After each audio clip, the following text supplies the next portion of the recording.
discuss white throw discuss गेलेदों हिनजावसाफोरनि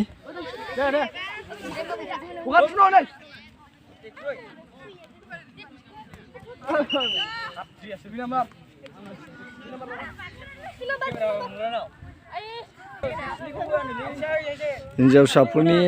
discuss सोलिगासिनो दं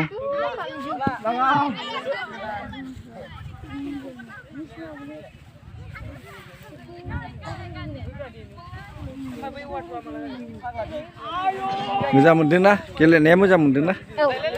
मोजां मोनदों गेलेनाया मोजां मोनदोंना गेलेनांगौ ना गेलेनांगौ दा गेलेदों दा दे गेलेदों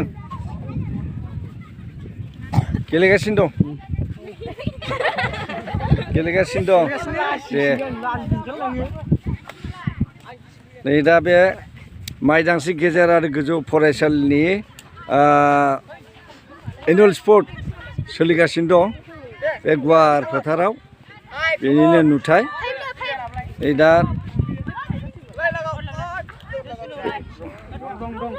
डिसकास गेलेगासिनो दं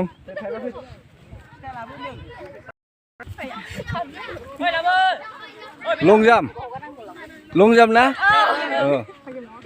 दे जुजि देना नोंसोरो आर्मि खारहैनांगोन ना नङा होमबा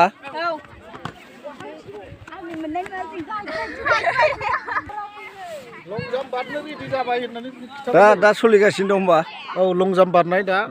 हाइ स्कुलनि हिनजावसाफोरनि दा नैथियाव बि ग्रुपनि जागोन दा हाइ स्कुलनि ए ग्रुपनि जानो गोनां रेडि जाखाबाय जागायसिगोन आरो दे गोजोननाय थाबाय दे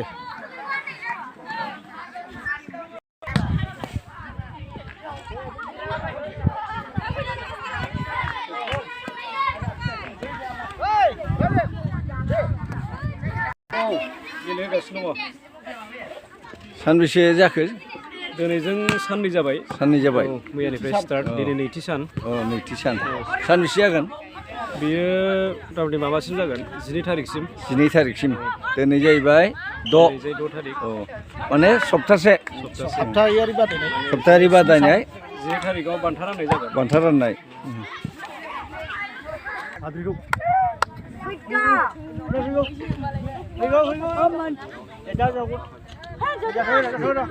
मावग्लि Badailainai मालाबा मावा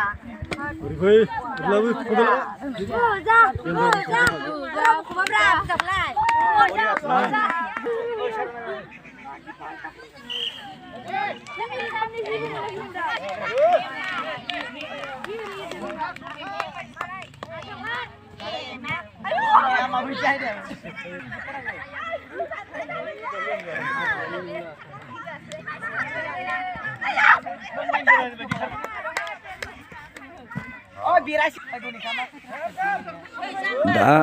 हिनजावसाफोरनि बारनाय गोजौ थाखोनि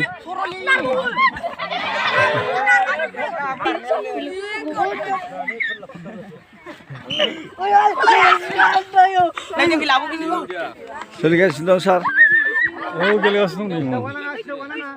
एनुवेल स्पर्ट जाहैबाय मैयानिफ्राय जागायबाय बियो माइदांस्रि बर' गेजेर आरो गोजौ फरायसालि दिनै एनुवेल स्पर्ट सोलिगासिनो दं बेयाव दा मा सोलिदों सार दा माबा लंजाम हौवासाफोरनि हाइ स्कुलनि माइदांस्रि गेजेर आरो गोजौ फरायसालिनि दा माबानो हाइ स्कुलनिया दा लंजाम बिनि उनाव माखासे डिसकास दङ बेयाव डिसकास थ्र' बेखौ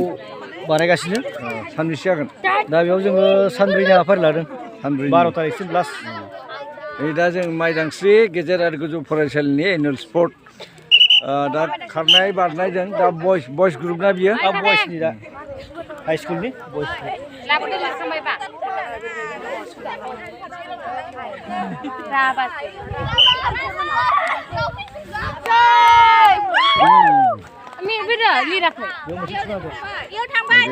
आखाइ खबना होनांगौ ब्रांसोलै मा